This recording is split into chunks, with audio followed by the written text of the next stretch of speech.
Assalamualaikum warahmatullahi wabarakatuh. Alhamdulillah man katsiran thayyiban mubarakan fih kama yuhibbu rabbuna wa yarda. Asyhadu an la ilaha illallah wahdahu la syarika lah wa asyhadu anna Muhammadan abduhu wa rasuluh. Allahumma shalli ala Muhammad wa ala ali Muhammad. Alhamdulillah ya, gak kerasa ya seminggu itu cepat, ternyata udah hari Selasa lagi.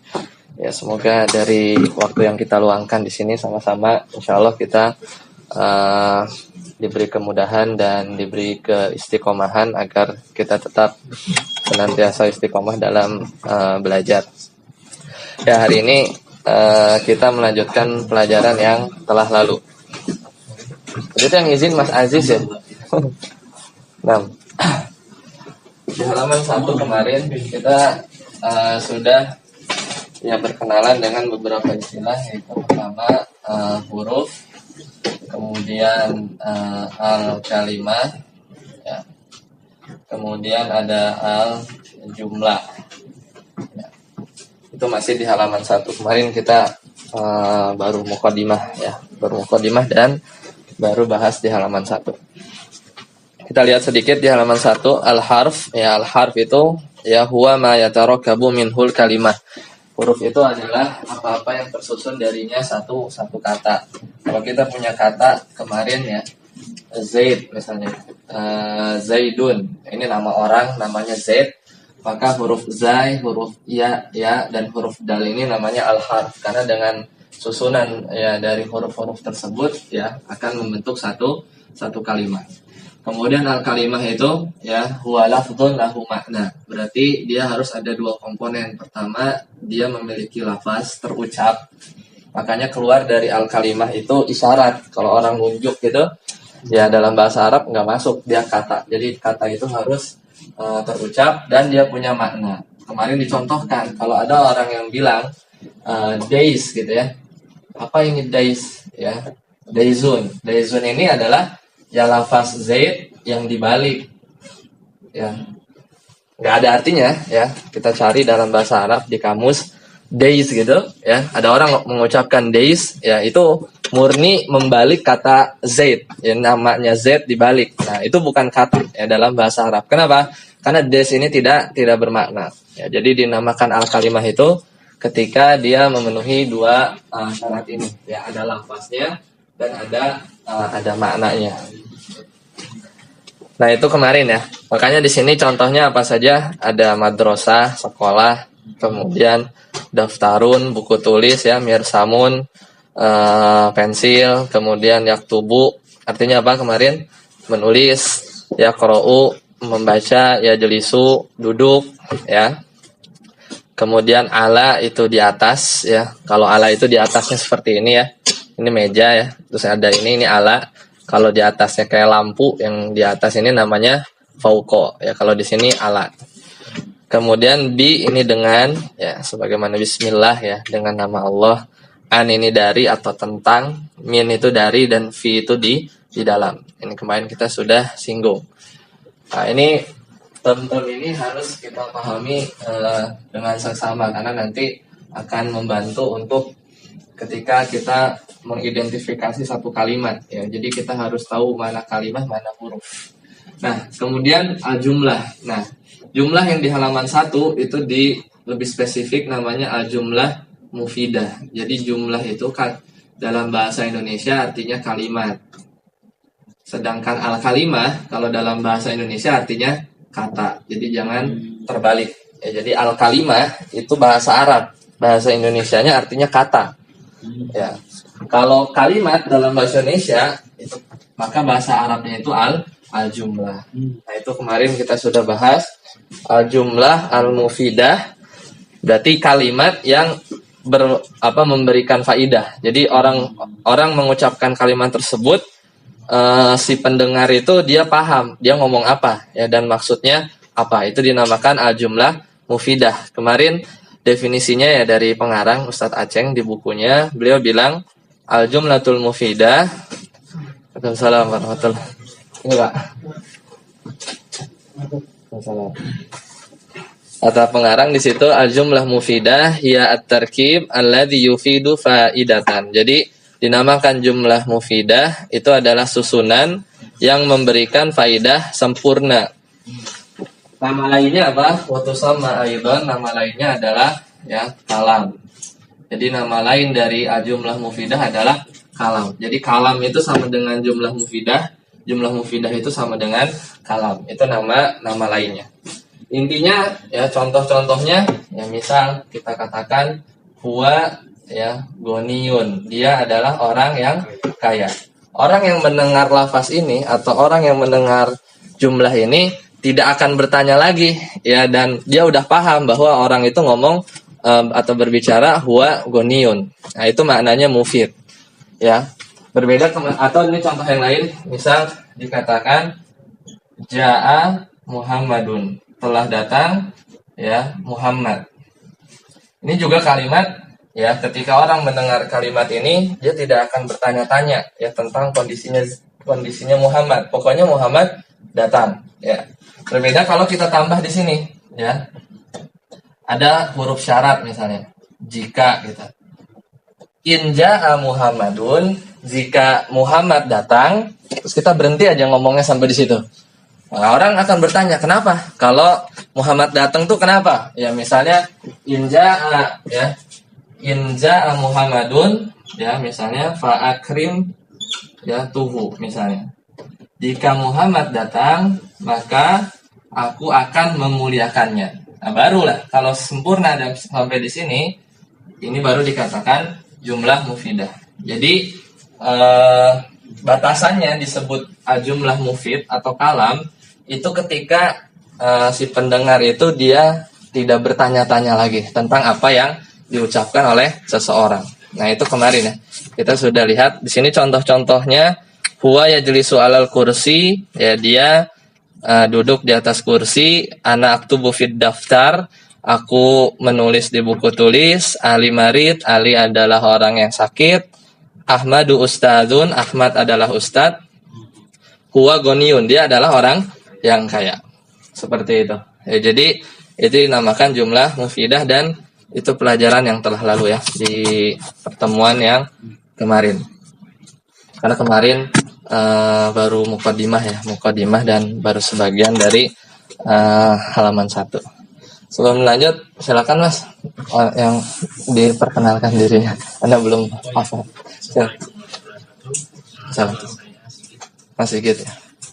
Sebelumnya udah, kalau kemarin itu pas kita perkenalan nama sama pernah belajar apa, mau yang tamat atau yang belum tamat bahasa Arab.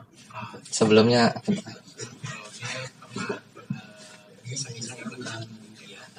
yang baina yadik. 1A 1B berarti ya bukunya. Terus ada lagi atau udah? Alhamdulillah. Jadi rata-rata sih pemain udah pada belajar ya. Lanjut Mas Amru, perkenalkan diri Mas.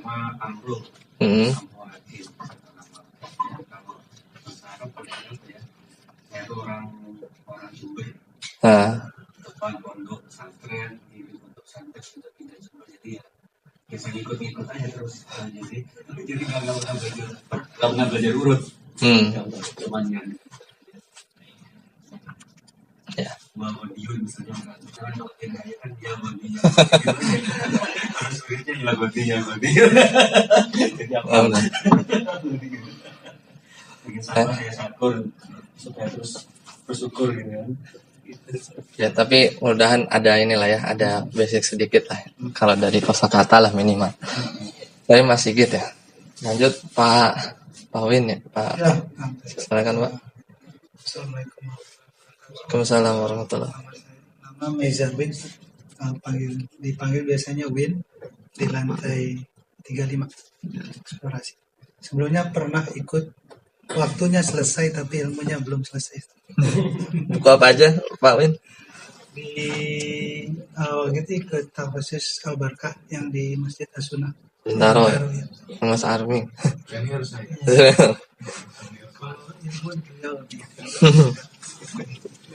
Pak berarti Durusulugoh ya Mas Armi ya? 1, 2, 3 ya? Mereka punya buku sendiri sih. Modul sendiri ya, dikasih sendiri. Insyaallah. Barakallahu fiik. Nah, ya semoga yang intinya membantulah dari background yang ada, karena ini buku ini levelnya dasar. Karena kemarin kita udah di mukadimah udah disampaikan objektif kita adalah bisa baca kitab. Ya, jadi bisa baca kitab dan bisa mengi'rab. Dan buku Al-Muyassar ini karangan Ustadz Aceng ya, beliau menulis ada 3 jilid. Tapi kalau untuk kemampuan baca jilid 1 saja sudah cukup sih, sudah lebih dari cukup. Dan buku ini ya kemarin juga di mukadimah disampaikan bahwa bahasa Arab itu ada beberapa cabang ilmu ya, diantaranya ya ada nahwu dan sorof yang kita akan pelajari. Tapi buku yang hijau ini membahas lebih detail berkaitan dengan ilmu nahwu ya, ilmu nahwu. Ya, bedanya kemarin kita sudah lihat kan ya, bedanya itu adalah jadi nah dulu itu sebelum ada harokat dan titik, bahkan hamzah itu baru ditemukan di abad kedua Hijriah. Nah, kurang lebih kalau gundul seperti ini. Nah, yang hitam ini itu kalau masuk di pembahasan ilmu, ini dibahas di ilmu rosem. Jadi ilmu batang tubuh dari huruf-huruf hijaiyah yang kita kenal. Kemudian kalau kita kasih titik ya, tadi misal ini titik, harokat, hamzah ini sesuatu yang baru. Kemudian Muhammadun. Nah, yang warna biru, nah ini kalau di ilmu Al-Qur'an itu dibahas di ilmu dobet. Ya, ilmu dobet itu ilmu tanda baca. Ini kalau dua ini cabang dari ulumul Qur'an. Nah, yang sifatnya tauqifiyah yaitu berupa wahyu yang nggak bisa diotak-atik adalah qasam. Makanya ketika di zaman Utsman atau sebelumnya di zaman Abu Bakar itu dikumpulkan karena supaya tidak berselisih tentang bagaimana mushaf yang dibaca, kemudian disebarkan ke 7 tempat ketika itu. Nah, kalau ilmu dobet ini berkembang sampai sekarang ya, mulai nanti masuk di tanda wakof ya, titik dan yang semisal. Nah, hamzah juga dulu nggak ada, ini makanya saya warnakan biru. Makanya bagaimana dulu orang-orang ketika baca Al-Quran kemudian tahu itu ada hamzah atau tidak. Makanya ada mad jaiz munfasil atau mad wajib muttasil. Jadi ketika baca misalnya di surat An-Nasr ya, kalau panjang berarti ada hamzahnya. Meskipun ketika di teks nggak ada hamzahnya. Nah, itu salah satu dulu orang-orang tahu setelah itu ada hamzah atau tidak. Makanya hamzah ini masuk ke ranah ilmu dobet. Jadi titik, harokat, tanda baca, tasdid yang semisal itu adalah ilmu dobet. Nah, kalau di ilmu bahasa Arab ya, harokat-harokat yang bukan mengharokati di bagian akhir satu kata ya. Jadi yang ini nih, berarti yang ini ya, harokat huruf ya yang bukan terakhir dari satu kata. Ini kan kata pertama, ini kata kedua. Maka itu di ranah ilmu sorof. Nah, sedangkan ilmu nahwu yang sekarang kita pelajari itu goalnya itu adalah kita ya tepat ya bisa mengharokati harokat huruf akhir dari satu kata saja. Itu ranahnya di ilmu nahwu. Jadi kita nggak salah baca ya, bagaimana mengharokati ya harokat akhir nih, misalnya huwa. Nah, ini di sebelah sininya itu ilmu nahwu yang berperan di situ. Sedangkan harokat sisanya itu di ilmu sorof ya. Dan di ilmu nahwu itu juga mempelajari hubungan antar kata. Itu yang nanti kurang lebih akan kita pelajari di ilmu nahwu ini. Makanya kan kemarin dianalogikan ya, ilmu sorof itu apa? Ummuha wa nahwu abuha. Dan ilmu nahwu itu layaknya seorang bapak, karena lebih banyak peran ibu yaitu mengharokati harokat selain huruf akhir dari satu kata, sedangkan huruf akhir di masing-masing kata itu bagiannya nahwu yang lebih sedikit. Cuman kalau dibandingkan antara sorof dan nahwu ya, kalau sorof ya porsi menghafalnya lumayan karena dia harus menghafal wazan-wazan ya, pola-pola, nantilah kita akan masuk di halaman 20-an ada sedikit sorof. Nah, sedangkan nahwu itu lebih kepada ya hubungan kata dengan kata yang lain dalam satu kalimat, dan bagaimana mengharokati huruf terakhir dari satu kata ya pada satu kata tertentu. Ya, selesai ya kemarin ya merojaah sedikit materi yang telah lalu. Nah, sekarang kita lihat di masih halaman 1 bagian bawah. Kan kita sudah ini ya, kita breakdown satu persatu. Nah, kemudian ya al-harf ini dibagi ya, aqsamul harf itu kebagi menjadi 2. Ada yang namanya huruf di situ apa? Hijaiyah, dan ada huruf ya ma'ani ya. Ada huruf ma'ani. Kita lihat contohnya ya, harfun hijaiyun ya, atau nama lainnya mabani sama saja. Itu semisal ini digunakan kalau di kita di Word itu jadi bullets and numbering lah. A, B, C, D, E gitu. Jadi tanpa makna. Jadi hamzah ya, ba, ta. Sedangkan kalau kita kan bahasa Indonesia A, B, C, D. Kalau di bahasa Arab itu hamzah, ba, jim, ya, dal, kemudian kalau E-nya itu H, ya. Jadi ini sebenarnya urutan ya dari bahasa Arab ini kalau kita terusin, wau, ya. Ini nama-nama raja sebenarnya. Jadi pertama itu nama raja abjad. Makanya kita kenal huruf abjadiyah ya. Dan dalam bahasa Arab tuh ini bernilai satuan, ada angkanya. Nah, ini urutan ya. Nah, ini nggak ada maknanya, hanya bullets and numbering saja. Jadi abjad, hawash, ya, ini nama-nama raja, A, F, G, dan seterusnya. Mungkin yang kita lebih kenal, kalau A pada nanya hamzah, ba masih mirip, C masih mirip ya, dal masih mirip, sedangkan E loncatnya ke H. Ya memang begitu.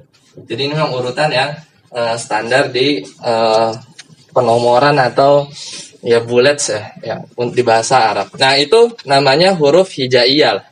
Jadi biasanya penggunaannya untuk penomoran atau pengurutan. Dan dia tidak memiliki makna. Kemudian yang kedua harfun ma'ani. Nah, sekarang ada huruf yang punya makna. Maka huruf yang punya makna ini ada berbagai macam. Ditinjau dari jumlah hurufnya. Ada yang jumlahnya satu huruf dan dia punya makna, misal wau, artinya apa? Dan. Ini yang kita berbicara hurufnya satu dan satu huruf saja itu sudah mengeluarkan makna. Misal wau artinya dan. Kemudian huruf alba, ini artinya apa? Dengan. Ya bismillah, kan ada ba-nya tuh. Kemudian ada huruf lam misalnya. Ini satu juga artinya milik. Lillahi wali rasulillah misalnya, atau semisalnya. Itu ditinjau dari jumlah hurufnya dan dia punya makna. Kemudian ada yang dua huruf, misalnya min. Kemarin apa? Tadi juga di halaman 1 ya, di atasnya ada contoh min. Kemudian ala ya, ala itu di atas, ya kan? Ada apalagi yang 2? Kalau summa 3 ya, kita punya summa artinya kemudian, karena mimnya bertasdid. Ya. Kalau bertasdid dia double, jadi 3 huruf summa. Ya. Nah, ini contoh-contoh huruf ma'ani. Nah, itu dari sisi makna. Maka kalau ditanya, ya, huruf yang dia merupakan kalimah dalam bahasa Arab, itu jawabannya adalah yang ini saja. Ya, jadi huruf itu ya. Jadi kan nanti kita akan ngebagiin ya. Kalimah kan ada 3 nanti ya. Ada isim, ada fiil, ada huruf. Nanti kita lihat. Itu halaman 1 selesai ya. Hanya mengenalkan itu saja. Sekarang kita lihat halaman 2. Anwaul kalimah. Sekarang kata kita bagi ya. Al kalimah kata. Jadi al kalimah itu bahasa Arab. Bahasa Indonesianya artinya kata dalam bahasa Indonesia. Dalam bahasa Arab, al-kalimah itu ada 3. Pertama, isim. Apa itu isim nanti kita lihat. Kemudian fiil, ya, itu bagian dari al-kalimah. Dan yang terakhir adalah huruf. Ya. Sebelum kita masuk, kita kasih clue sedikit. Ya. Isim itu kata kuncinya adalah dia punya makna. Ya. Kemudian tidak ya punya partikel waktu. Itu isim. Jadi terbebas dari partikel waktu, zaman. Nggak ada dia. Kalau fiil, dia punya makna plus dia punya partikel waktu. Ya, makanya padanan dalam bahasa Indonesia sering diterjemahkan kata kerja. Meskipun menerjemahkan fiil dengan kata kerja itu nggak sepenuhnya tepat. Tapi inilah kata kuncinya. Nah, sedangkan huruf sama, dia punya makna, ya, tapi ya dia bergantung, dia punya ketergantungan bergantung dengan kata yang lain, jenis kata yang lain. Berarti jenis kata yang lain itu huruf ini nggak bisa berdiri sendirian kecuali dia ditemani oleh isim atau ditemani atau bersama dengan fiil. Jadi kalau huruf bersendirian, dia maknanya nggak bisa dipahami. Dia harus bersanding dengan lawannya, yaitu isim atau fiil. Itu pendahuluan sebelum kita bahas. Nah, sebelum kita bahas isim, jadi al-kalimah, ya, kata dalam bahasa Arab itu di dalam Al-Quran, ya, dalam hadis itu nggak akan lepas dari 3 jenis ini. Kita mau baca hadis kan, mau baca Al-Quran, kalau kita identifikasi satu persatu jenis katanya apa, ini isim, ini fiil, ini huruf, ya udah berputar di 3 tempat itu aja. Kalau nggak isim fiil, kalau nggak fiil huruf, ya, dan nggak ada jenis al-kalimah yang lain. Meskipun nanti kalau di buku tingkat lanjut ada yang nambahin jenis keempat. Tapi sebagai pengetahuan aja, ada yang menambahkan itu namanya isim fiil. Jadi isim fiil, contohnya itu di Al-Quran, wala taqul lahuma uffin, dan janganlah kalian berkata kepada kedua orang tua, apa katanya, uff, ya. Nah, uffin ini berselisih ulama, ini katanya isim, ini katanya fiil. Nah, akhirnya ada yang bikin jenis yang keempat, uffin ini adalah isim fiil, karena dia secara teks itu seperti isim, tapi maknanya itu yaitu mengeluh, ya, atau mengatakan dan yang semisalnya. Cuman ini biasanya ada di level lanjut, tapi secara umum hanya 3 saja. Nah, kemudian berkaitan dengan huruf, sekarang pertanyaannya, huruf yang masuk ke kategori al-kalimah itu yang mana? Yang hijaiyah atau ma'ani? Yang tadi di halaman 1, kira-kira yang mana? Iya, hanya yang ini, ya. Jadi huruf di sini yang kita breakdown al-kalimah, ada isim, ada fi'il, ada huruf. Huruf yang ini kan kita taunya ada 2, ya. Ada hijaiyah, ada ma'ani. Nah, yang masuk kepada kategori al-kalimah itu yang ma'ani. Kenapa harus yang ma'ani? Karena kita punya batasan tadi bahwa kalimah itu harus memenuhi 2 unsur. Dia punya lafaz dan dia punya makna. Sedangkan huruf yang punya makna hanya huruf-huruf ma'ani saja. Sedangkan yang hijaiyah itu nggak ada maknanya, cuman A, B, C, D, E gitu ya, hamzah, ba, jim, da, dan semisalnya. Nah, makanya itu yang dimaksud atau pendahuluan untuk pelajaran anwa'ul kalimah. Sekarang boleh Mas Sigit dibaca al-ismu, jenis yang pertama. Al-ismu huwa, silakan. Al-ismu huwa kalimatun dalat ala makna walam tuqtarun bizamanin, ya, mislu Muhammadin Ustaz khailun, ya, Failun Kalbun Kitun Daftarun Nizamun Tobasi Samsun Komarun Asjar. Ya, cukup. Sekarang kita lihat jenis yang pertama adalah al-ismu.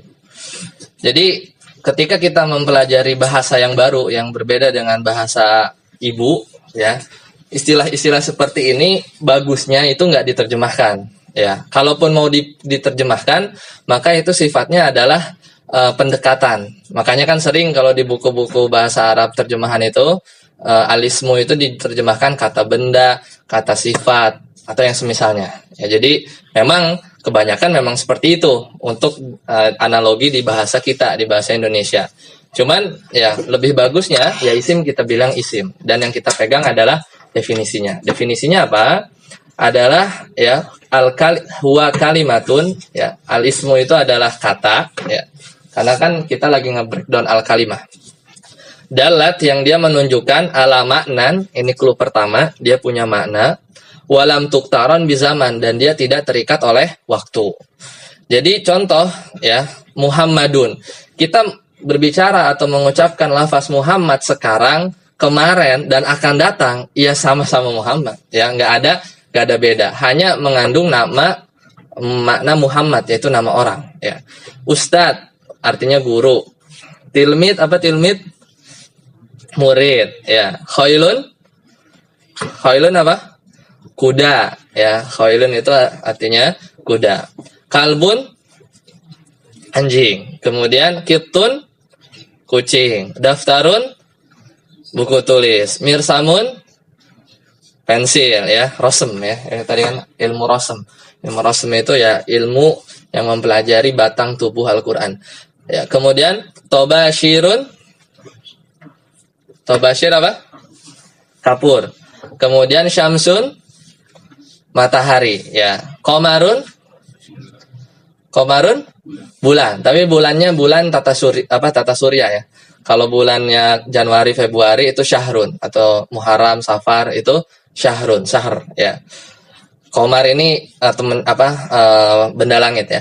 Kemudian asjar, pohon ya. Asjar ini pohon. Nah, semuanya ini ketika diucapkan sekarang atau kemarin atau akan datang ya, past, present atau future ya sama saja maknanya, menunjukkan pada hal-hal tersebut yang tadi setelah kita artikan.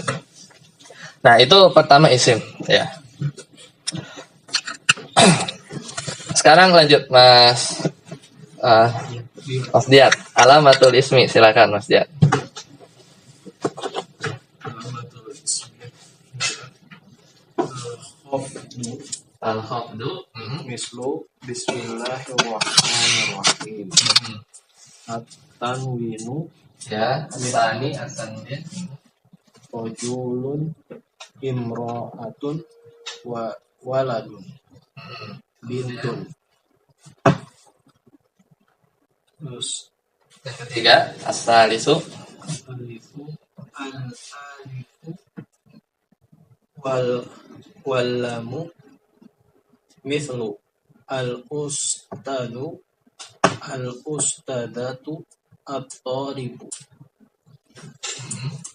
Arba'atu rabi'atu arabiatu huruful jari mithlu min minallah fil baiti ilal masjidi adal kursi. ya. Nah, sekarang kita akan bahas alamat ya. Alamat ini sudah diserap ke bahasa Indonesia ya kan, artinya apa? Tanda. Ini alamatnya akan hujan ya, mendung kan udah jadi bahasa Indonesia. Alamat itu jadi tanda ya. Alamat itu artinya tanda-tanda isim. Nah, kenapa kita perlu mempelajari tanda isim? Supaya kita bisa bedakan antara jenis al-kalimah yang satu dengan jenis yang lain, yaitu fiil dan huruf. Ya, siapa orang yang dia paham tanda-tanda ini, pasti nanti dia akan bisa mengetahui dia kata yang dia baca itu tergolong isim kah atau fiil atau huruf. Makanya diberikan kemudahan oleh para ulama ya dengan menyebutkan tandanya. Dan ini dalilnya apa? Ya, istiqra ya. Dalilnya adalah penelitian. Kan dalam bahasa Arab kan dalilnya Al-Qur'an, hadis dan syair-syair yang syair-syair itu masih ada di tahun atau abad kedua Hijriah, batasannya itu. Jadi ketika di zaman Nabi sampai generasi sahabat. Nah, syair-syair itu diterima sebagai dalil dalam bahasa Arab. Nah, yang pertama adalah al-khafd. Al-khafd ini artinya bisa dikasroh. Jadi kapan saja kita menemukan satu kata, kemudian dia bisa dikasroh ujungnya, ya, maka ketahuilah dia adalah isim. Makanya contohnya di sini apa? Terkumpul dalam lafaz Bismillahirrahmanirrahim. Maka ya, lafaz ya ismi ya di situ ada nama, kemudian Allahi ya, lafzul jalalah Allah, Ar-Rahmani, Ar-Rahimi itu adalah isim seluruhnya. Kenapa? Karena dia menerima al-khafat, ya, dia bisa menerima kasroh.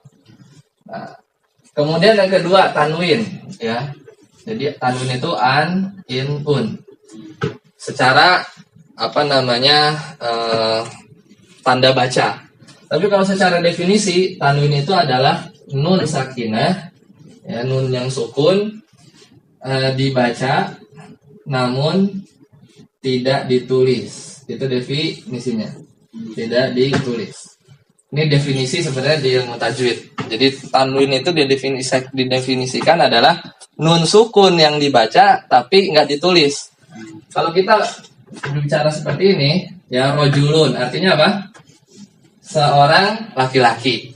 Kan sebenarnya ya dari sisi bacaan kita tuh bacanya begini, rojulun, gitu kan? Sebenarnya seperti itu. Jadi kenapa nun sukun di sini tiba-tiba terwakili ya menjadi tanwin? Ya itu untuk mempermudah, ya, untuk mempermudah. Asal usulnya juga sebenarnya ada. Jadi kan domah kita begini ya, domah begini. Kalau di ilmu rosem itu, karena definisi tanwin itu begini, nun sukun yang dibaca, ini dibaca kan, terucap. Jadi anunus sakinah tuntok walam tuktab. Ya, dia dibaca namun tidak ditulis. Nah, sejarahnya ya perkembangan tanwin itu ya tetap ada kaitannya dengan nun. Nah, nunnya ini akhirnya oleh para ulama dobet tanda baca dibaliklah, dijadikan topi ya buat nutupin si ini. Asalnya seperti itu. Gitu. Ya, jadi itu sejarah di di sejarah tanwin ya. Dan akhirnya yang lain mengikuti. Ya. Dan ini terus berkembang. Kalau misalnya di mushaf Madinah itu kan, kalau misalnya dia idgham, ya dia akan nulisnya seperti ini. Tapi kalau dibaca izhar, dia akan seperti ini. Dan yang semisal kayak gitu. Jadi ada sejarahnya.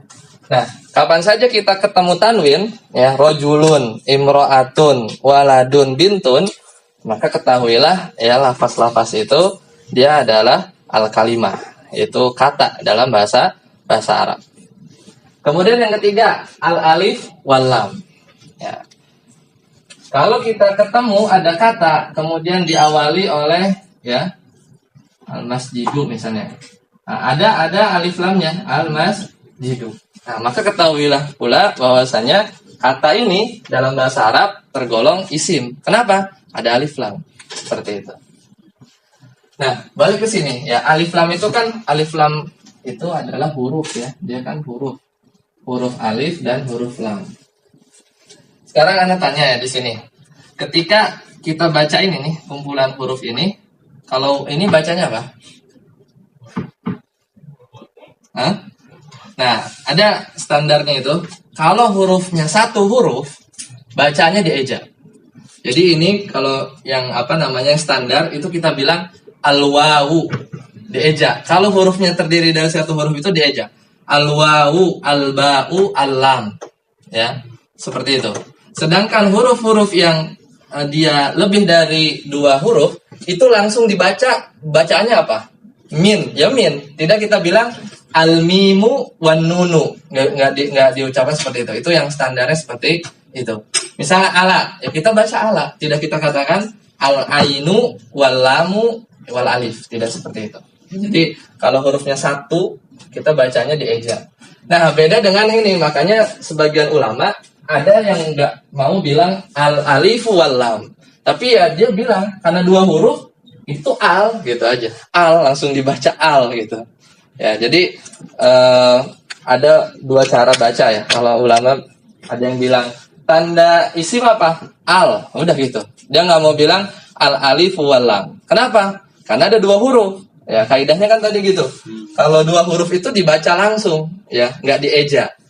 Ya, tapi ya kalau di Indonesia mau bacanya seperti apa, pokoknya insya Allah dipahami. Al-alif wal lam. Nah, di situ ada al-ustad, ya, al-ustadatu, ustad guru, al-ustadah guru perempuan, at-talibu murid. Ya, thalibu murid. Nah, semuanya itu isim. Tahu dari mana? Ada alif lam di depannya. Nah, Ustadz Acing di sini ya memperkenalkan empat tanda isim. Nah, tanda isim ini nggak mesti semuanya ada dalam satu kata sekaligus ya dalam satu waktu. Selama ada satu saja muncul ya, maka sudah cukup ya kita bilang bahwa kata yang kita lihat itu adalah isim. Jadi nggak mesti semuanya terkumpul dan nggak mungkin juga ya. Kenapa nggak mungkin? Anak kasih contoh. Jadi oh ya. Nah sekarang kita pending dulu. Kalau kita lanjutkan pada zuhur. Alhamdulillah dan katsiran tayyiban mubarakan fi kama yuhibbu rabbuna wa yarda. Asyhadu an la ilaha illallah wahdahu la syarikalah wa asyhadu anna Muhammadan abduhu wa rasuluh. Allahumma shalli ala Muhammad wa ala ali Muhammad. Nah, sekarang kita lanjutkan tanda isim yang keempat, yaitu huruful jar. Jadi tanda yang keempat ini adalah bisa dimasuki oleh huruf jar. Nah, huruf jar itu apa saja? Di sini dicontohkan ada min, ya artinya dari, ila itu ke, ala itu apa di atas, tapi di atasnya nempel ya. Kalau di atasnya lepas, ini fauqo namanya. Kalau gini ala di atas. Kemudian fi itu di dalam. Pak Sofani boleh dibaca yang halaman 3. Wa huruful jarri hiya, silakan. Huruful jarri hiya. Minan nas. Ruban rujul karim. Ila suq aba ila qalami bil mirsam. Anin nabi al-kaf al-asad al-qamar ala al-maktab alamu illa rasulillah fi bait. Ya, di buku ini huruf jar itu diperkenalkan ada 9. Sebenarnya yang bikin majrur itu ada sekitar 11, tapi ini yang pentingnya itu ada 9. Nah, perhatikan ketika penulis mengucapkan huruf demi huruf dari huruful jar. Tadi kaidahnya gimana? Kalau terdiri dari satu huruf, dia eja, ya kan? Tuh alba, ini bil kolam, itu huruf jar bi, bacanya bi. Tapi kita nggak bilang bi, ya kita bilang apa? Itu huruf jar namanya alba'u. Itu standarnya seperti itu memang. Nah, adapun kalau hurufnya itu terdiri dari beberapa huruf, lebih dari satu, maka langsung dibaca bagaimana ucapannya, huruf tersebut bunyinya apa. Langsung min, ila, an, ala, fi, rubba. Nah, itu kan lebih dari satu huruf, maka langsung dibaca hurufnya. Sedangkan yang 3 terakhir, itu kan hurufnya jumlahnya ada 1, yaitu huruf ba, huruf kaf, dan huruf lam. Dan ke-9 ini adalah jenis-jenis dari huruf jar. Dari sisi makna, ya min itu dari, minan nas itu dari apa? Dari manusia. Kemudian ila ini ke, ya ila ini artinya ke kan? Ila suki maknanya ke pasar, ya suk itu ke apa pasar. An ini anin nabi ya tentang nabi atau dari nabi ya, tentang anin nabi. Ala di atas, alal maktabi di atas meja. Fi di dalam ya. Fil baiti yaitu di dalam rumah ya di dalam rumah. Rubba, nah rubba ini sedikit unik. Rubba itu artinya bisa banyak, bisa sedikit. Nah, punya 2 makna yang dia maknanya bertolak belakang, dan kapan kita mengartikan jadi banyak, kapan sedikit tergantung konteks. Ya, kalau di situ contohnya rubba rojulin karim dan kita berbicara ini tentang zaman sahabat, maka kita artikan rubba banyak. Ya, karena di zaman itu setelah masih soleh-soleh lah gitu kan. Jadi banyak lelaki yang mulia. Tapi mudah-mudahan ya di zaman sekarang juga bisa diartikan banyak ya. Tapi kan umumnya ya menurun ya. Maka rubba rojulin karim ya kita bisa katakan di zaman ini sedikit gitu ya. Sedikit lelaki yang mulia gitu ya. Kurang lebih seperti itu. Jadi punya arti yang 2 arti yang saling bertolak belakang. Kemudian alba itu dengan, artinya dengan. Bil kolam dengan pena, ya, bil mirsam juga dengan alat tulis ya, pensil. Kemudian al-kaf itu, ini al-kaf ini harfu tashbih, huruf untuk menyerupakan ya. Al-kaf itu ya adalah harfu tashbih. Sinonimnya itu adalah mislu ya. Ya, mislu. Ya. Jadi artinya seperti ya, seperti. Kal asad seperti singa, kal komar itu seperti bulan. Ini menyerupakan. Alam ini kepunyaan, artinya milik. Lillahi milik Allah, li rasulillahi milik Rasulullah sallallahu alaihi wasallam. Nah, ini 4 tanda isim. Jadi gimana kaidahnya bahwa salah satu saja ada ya dalam satu kata yang kita lihat, maka cukup ya dengan satu tanda ini kita bisa ya menyebutkan kata itu jenisnya adalah isim. Dan bahkan nggak mungkin bisa digabung semuanya. Contoh yaitu yang nomor 2 ini tanwin ya, dengan yang nomor 3 ini alif lam, itu bagaikan air sama minyak, nggak bakal bisa ketemu. Dan nggak boleh kita menjamak kedua itu. Misal kita katakan di contoh inilah al masjid, nggak boleh kita bilang al masjidun. Kita menggabungkan alif lam dengan tanwin itu terlarang karena nggak boleh. Jadi pilih salah satu. Kalau mau pakai alif lam maka nggak usah pakai tanwin, jadi al masjidu. Kalau alif lamnya dibuang maka jadi masjidun, mesti itu. Jadi antara alif lam sama tanwin itu milih ya. Jadi nggak bisa bertemu secara bersamaan. Itu yang nggak dijelasin di sini.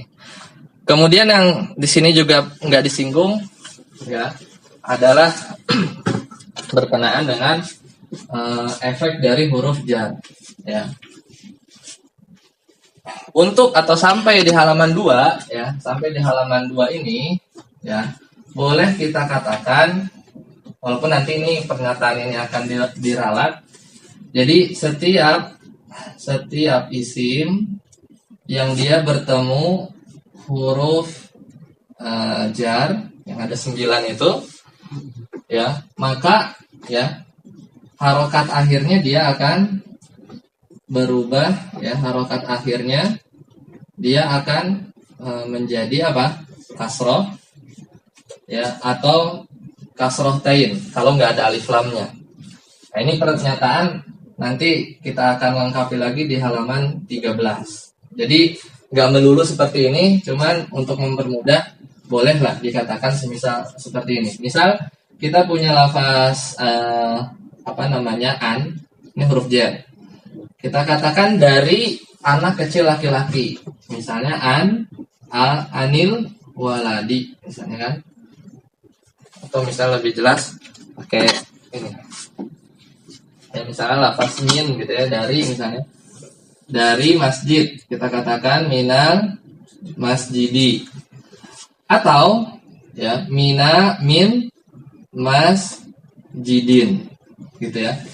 Jadi adanya efek huruf jar, kemudian dia bertemu kepada isim. Kalau isimnya itu ada alif lam ya jadi kasroh. Kalau isim setelahnya itu tidak ada alif lam maka ya jadi kasroh tain. Nah ini secara mudahnya untuk sampai di halaman 2 boleh dikatakan seperti itu. Meskipun enggak melulu seperti itu. Nanti kita akan masuk di babnya.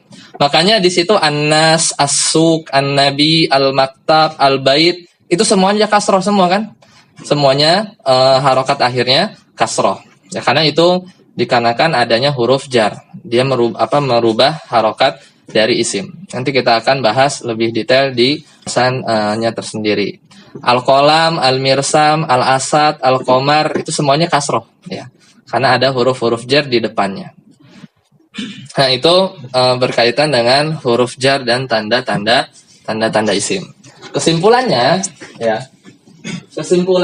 pertama, tanda isim itu sebenarnya nggak cuma 4. Tanda isim itu di buku-buku lain itu ada yang menyebutkan sampai 8. Cuma nanti ini sambil berjalan akan ketemulah kita pembahasan itu. Jadi kalau dibatasi 4 saja nanti kita akan bingung ketika menemukan satu kata yang sebenarnya dia isim, cuma nggak ada tanda-tanda ini.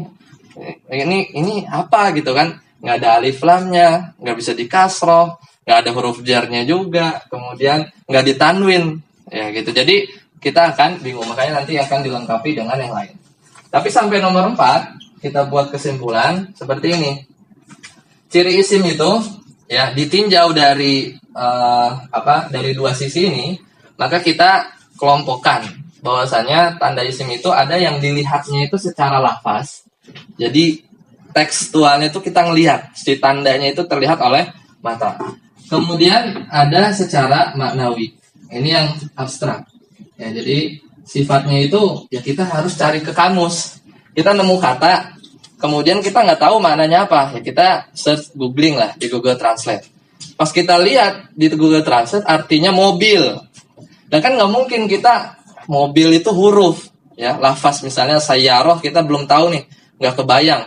Kalbun itu apa, nggak kebayang maknanya anjing. Ya, akhirnya kita translate, ketemulah ini nama hewan. Nggak mungkin kita bilang dia kata kerja atau huruf, ya pasti isim. Dan ciri itu termasuk ciri isim yang sebenarnya menurut Anda paling powerful lah dibanding ciri isim yang lain. Kadang ada ciri isim yang sifatnya ya nggak kelihatan gitu.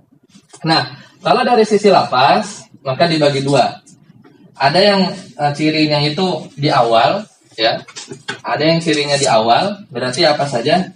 Alif lam. Alif lam. Adanya alif lam itu merupakan ciri kata tersebut adalah isim. Kemudian yang kedua itu ya adanya huruf jar. Nah, letaknya di awal. Kemudian yang di akhir itu adalah al-khafad, ya, bisa dikasroh atau tanwin. Nah, ini sifatnya secara lafaz letaknya itu terlihatnya di bagian akhir, ya. Ada ciri yang secara lafaz letaknya di bagian depan. Nah, itu kesimpulan mudahnya seperti itu.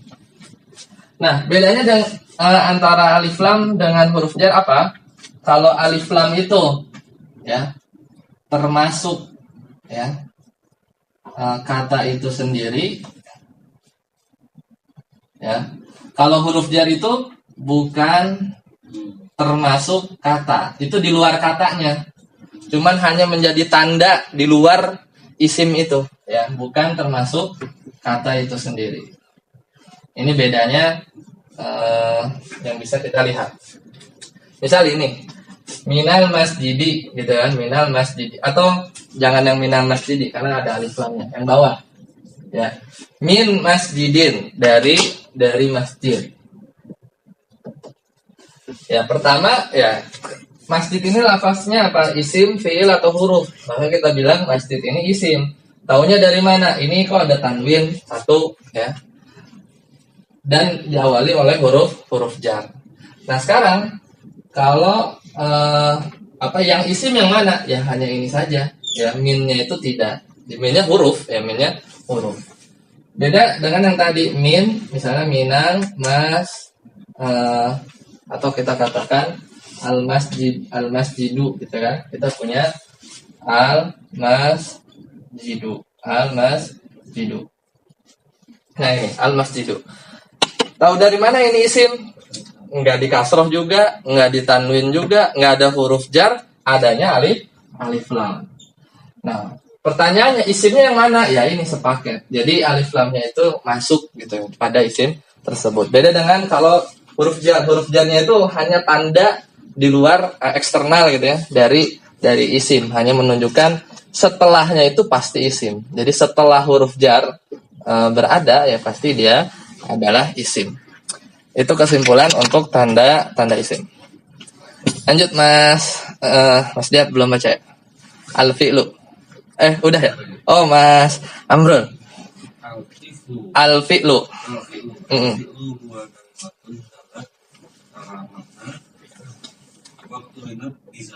Bizamanin, ya. Mislu kataba, qara'a, yaktubu, yaqra'u, aktubu, aqra'u. Ya. Alamatul fi'li hiya, baca lagi. Alamatul fi'li hiya Qad, ya.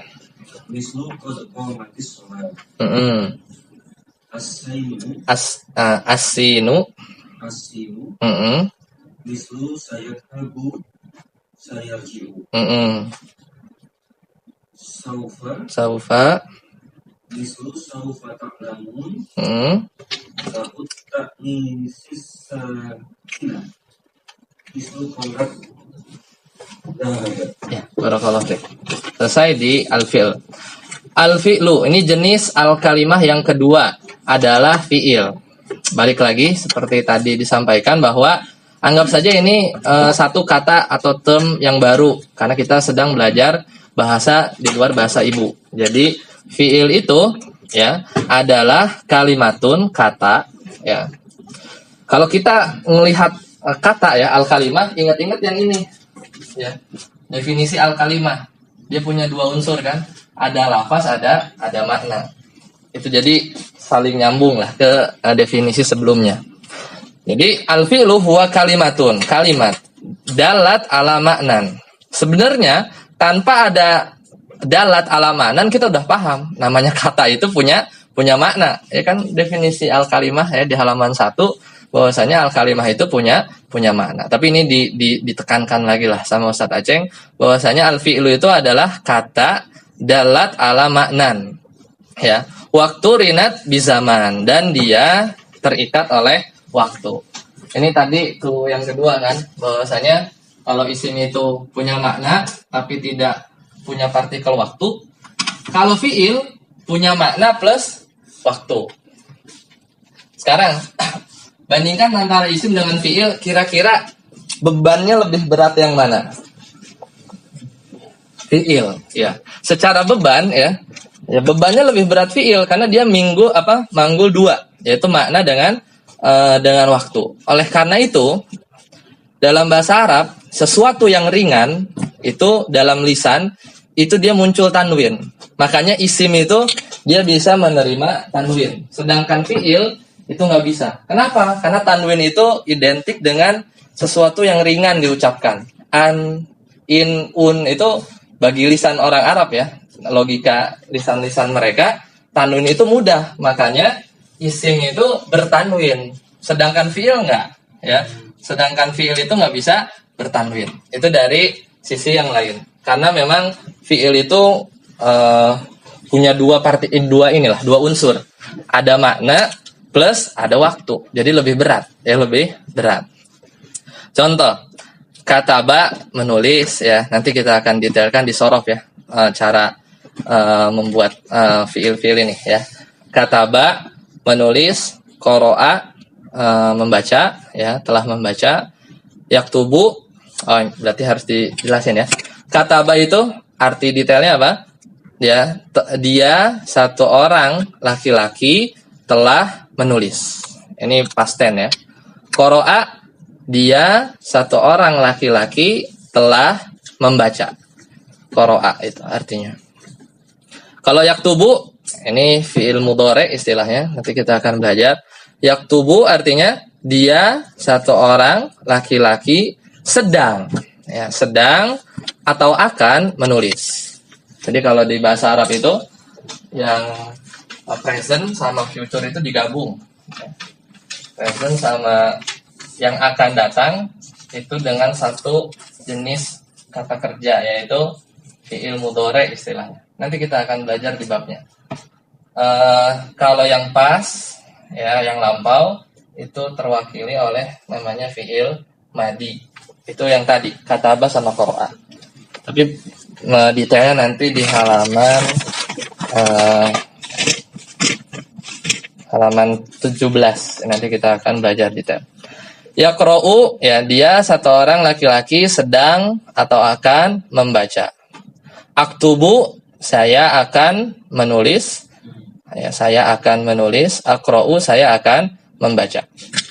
Bagaimana ini merubah dari kataba ke yaktubu kemudian menjadi aktubu, itu nanti di sorof atau nanti disinggung di halaman 17 insyaallah. Nah, itu secara umum. Jadi tadi kan kalau terasa kan ketika diterjemahkan itu ada maknanya menulis plus ada telah atau akan atau sedang. Itu partikel waktunya, makanya lebih berat dibandingkan isim. Kalau kita bandingkan dengan isim. Nah, sekarang dengan cara yang sama, maka kita bisa mengkategorikan kata itu isim atau fiil atau huruf dibantu dengan tanda-tanda. Nah, maka tanda-tandanya dimunculkan ada 4 juga. Pertama, ini adalah qad. Qad itu artinya apa? Sungguh. Ya, tergantung sih. Ya, jadi qad ini punya beberapa makna. Qad itu makna aslinya artinya sungguh. Ya. Artinya sungguh. Kemudian yang kedua adalah sin. Nah, ini diejak nih. Sama, berarti ini huruf ya. Pertama qad ini juga huruf, ini huruf ya. Kemudian huruf sin ya, bacanya sa. Tapi karena satu huruf makanya dibacanya apa? Asinu. Kemudian yang ketiga adalah huruf lagi, saufa, ya, saufa. Yang keempat adalah taknis. Nanti kita akan bahas. Nah, qad artinya sungguh gitu ya, sungguh, ya. Kadang maknanya juga ya, dia kadang-kadang. Ya, dia punya makna kadang-kadang, kadang juga maknanya sering, ya, sering. Tergantung dia bergabung fiil setelahnya apa. Kita lihat di sini.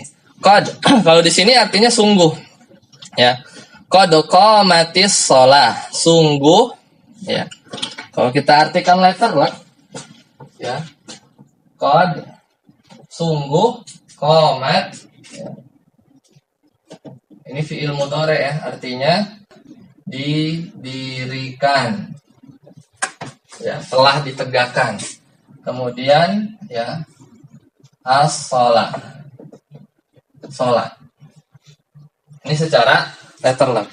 Tapi kenyataannya ini kan lafaz qomat dan dibaca sebelum sholat, ya. Sebelum sholat. Nah, ini memang ya diantara uslub orang-orang Arab untuk menunjukkan suatu yang bentar lagi itu akan kejadian. Nah, dia lebih sering ya pakainya qad, kemudian ini fi'il madi ini sebenarnya. Fi'il madi ini past tense kan sebenarnya. Ya, pas dia. Tapi orang-orang Arab sering menggunakan ungkapan seperti ini. Jadi qad ditambah fi'il mudhari ya, fi'il madi itu maknanya bentar lagi akan dilaksanakan ya, seperti itu. Banyak, misal di surat Al-Maidah. Ya, Allah Ta'ala berfirman, "Wa idza kuntum ila shalah ya faghsilu wujuhakum." Jika kalian hendak sholat, maka ya basuhlah wajah kalian. Itu dalil rukun-rukun wudu di surat tersebut. Nah, lafaznya situ pakai sama kuntum. Sedangkan kuntum ini fi'il madi juga. Kalau diartikan letterlek, jika kamu sudah sholat, gitu, maka basuhlah wajah kalian. Tapi kan enggak, wudu itu adanya di sebelum sholat. Ini biasa. Sama misal doa buka puasa yang selain Allahumma lakasumtu. Itu apa? Zahabat dhama'u wabtalatil uruku wa thabatal ajru insyaallah. Dia pakai fi'ilnya madi juga. Zahabat ya, zahabat dhama'u. Telah ya hilang dahaga. Ya, makanya kalau di sebagian buku fikih bacanya itu sebelum ya, meskipun belum minum, maksudnya belum minum. Jadi kok udah telah hilang dahaga orang belum minum, tapi nah itu kalau di pembahasan fikih. Ya, jadi intinya biasa orang-orang Arab pakai fiil lampau cuman untuk menunjukkan ya satu pekerjaan yang sebentar lagi dia akan lakukan atau dekat, ya maknanya dekat. Kayak memang yang hadis bacakanlah Yasin atas ala mayit. Yang mana? Hadis ada kan yang bacakanlah Yasin pada mayit gitu ya. Jadi bacalahnya itu sudah fi'il madi. Apa teksnya Anda belum tahu sih teksnya, kalau lafaznya seperti itu. Kalau hadisnya ada nanti kita lihat teksnya. Ini kalau bacalah mungkin ikroan fi'il amr tapi harus dilihat, harus dicek dia apa lafaznya. Nah, ini menunjukkan qad di sini maknanya sungguh atau ya dekat gitu ya. Maknanya dekat. Istilahnya itu litakrib. Nah, balik lagi ke ciri fiil. Jadi lafaz ya setelah qad itu pasti fiil. Di sini maka qomat itu adalah fiil ya. Qomat itu fiil. Seperti itu. Kemudian sin. As-sin ini huruf sin artinya akan. Artinya akan. Tapi akannya itu dekat. Sedangkan saufa ini akan. Cuman akannya itu lebih jauh. Ya. Makanya lebih cenderung diartikan kelak. Kalau di bahasa Inggris ini semisal I'm going to. Kalau di sini I will.